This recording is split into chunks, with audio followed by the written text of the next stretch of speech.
Friends, तर cook with P and P रेसिपीजमध्ये तुमचे स्वागत आहे।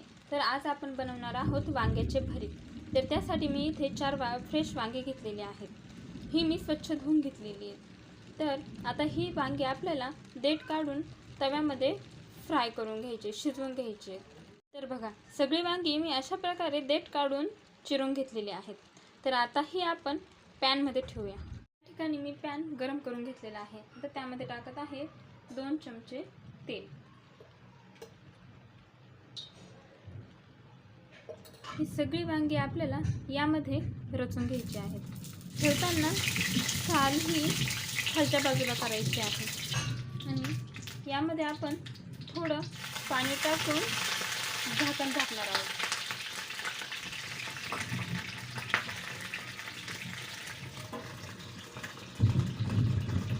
आता ही 15 ते 20 मिनिटं आपल्याला ही वांगे शिजवून घ्यायचे आहेत। तर आता आपण 15 मिनिटानंतर चेक करूया की आपले वांगे शिजले आहेत की नाही। तर हे बघा, आपले वांगे पूर्णपणे शिजले आहेत। तर बघा, आपले वांगे आता आपण यांची साल काढून घेऊया। तर या साईडने हे आपले वांगे जळालेले नाही बघा। तर अशा प्रकारे थंड झाल्यानंतर आपण याची साल काढून वेगळी ठेवायची आहे। तर तुम्ही बघू शकता, इथे आता मी या वांग्याची साल काढून घेत आहे।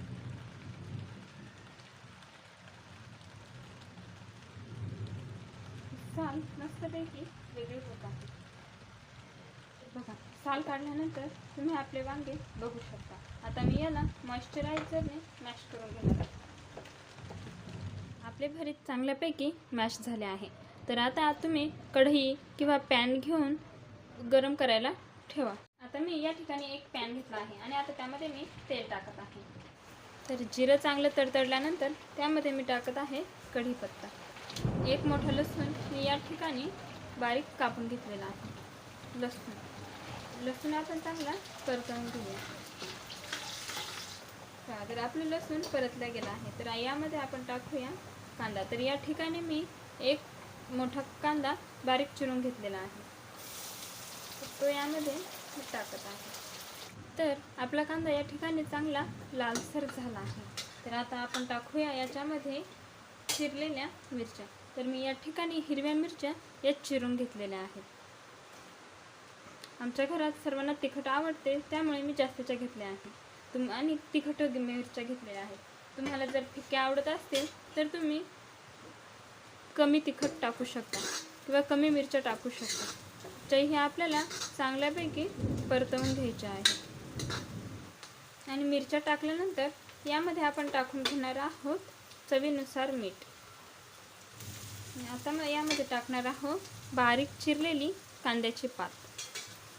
कांद्याच्या पातीमुळे आपल्या भरीताला चांगला स्वाद येतो। तर तुमच्याकडे असेल तर तुम्ही नक्कीच टाकू शकता किंवा नसेल तर स्किपही करू शकता। हे सर्व साहित्य चांगल्यापैकी परतवले गेले आहे। तर आता आपण यामध्ये टाकूया मॅश केलेले वांगे। आता ते चांगल्यापैकी मिक्स करून घेऊया।